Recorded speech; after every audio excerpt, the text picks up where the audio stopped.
ৰঙিয়া সমষ্টিৰ ৰাজনৈতিক সমীকৰণ এইবাৰ কাৰ দখললৈ যাব ৰঙিয়া ৰঙিয়া সমষ্টিৰ ৰাজনৈতিক সমীকৰণ কি ৰঙিয়াত অগপই সহায় নকৰে বিজেপিক মিত্ৰদলে আউল লগাইছে ৰঙিয়াত আঞ্চলিকতাবাদ প্ৰতিষ্ঠা হওক ৰঙিয়াত কলে অগপই ৰঙিয়াত নিৰ্বাচনীৰ গৰম বতাহ অগপ বিজেপিৰ সংঘাতে সহায় কৰিব নেকি কংগ্ৰেছক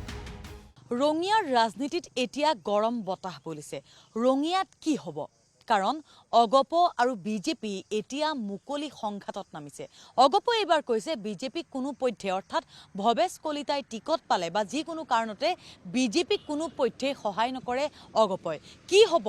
অগপ বিজেপিৰ সংঘাতত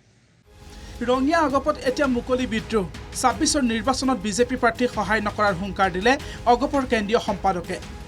অগপৰ মতে বিগত দিনত ন্যূনতম সমৰ্থন নকৰিলে বিজেপিয়ে সেইবাবে এইবাৰ ভৱেশ কলিতাক সহায় নকৰে অগপই যেহেতু ৰঙিয়াৰ বিধায়কগৰাকীয়ে যোৱা 10টা বছৰত আমাক যিখিনি ন্যূনতম মৰম আদৰ কৰিব লাগিছিলে সেইখিনি নকৰিলে আৰু সেইবাবে অসম গণ পৰিষদ দলৰ প্ৰতিটো স্তৰৰ নেতা কৰ্মী আজি তেওঁৰ প্ৰতি ভাল ভাৱ নাই অসম গণ পৰিষদ দলৰ আৰু সেইকাৰণে অসম গণ পৰিষদ দলৰ নেতাকৰ্মীসকলে আমাক জনাইছে যে এইবাৰ আমি ৰঙিয়া সমষ্টিত ভৱেশ কলিতাৰ লগত কোনো ক্ষেত্ৰত নাই আৰু আমি সেই সূত্ৰে আমি আমাৰ দলীয় নেতৃত্বক জনাইছোঁ আৰু লগতে অসমৰ জনপ্ৰিয় মুখ্যমন্ত্ৰী হিমন্ত বিশ্ব শৰ্মা ডাঙৰীয়া তাৰপিছত ৰাজ্যিক বিজেপিৰ সভাপতি দিলীপ শইকীয়াকো আমি আহ্বান জনাইছোঁ যে আমাৰ অসম গণ পৰিষদ দলৰ স্থিতি থকা আমাৰ সেই পূৰ্বৰ সেই চিটটো আমাক ঘূৰাই দিয়ক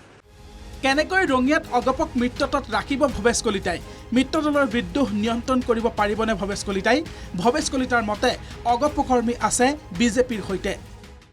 সদায় অগপৰ লগতে আছোঁ অগপও আমাৰ লগত আছে কোনোবা ব্যক্তি নাথাকিব পাৰে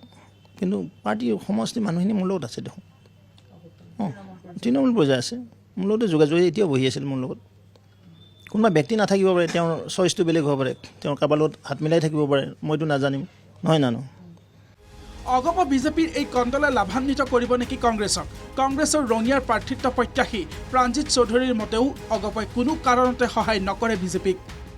তৃণমূল এজিপি কৰ্মীসকলৰ মনোভাৱ এনেকুৱা হৈছে যে বিজেপিয়ে লাহে লাহে তেওঁলোকক গ্ৰাস কৰি আহিছে নেকি আৰু সেই মনোভাৱ ৰঙিয়া বিধানসভা সমষ্টিত যোৱা 10টা বছৰে বিধায়কৰ যিটো স্বৰূপ বিধায়কে সামগ্ৰিকভাৱে সকলো জনসাধাৰণক লগত লৈ চলিব পৰা যিটো নীতি সেই নীতিত তেখেতে সফল হ'ব নোৱাৰিলে এই যোৱা 10টা বছৰত বিজেপি বিধায়কৰ প্ৰতি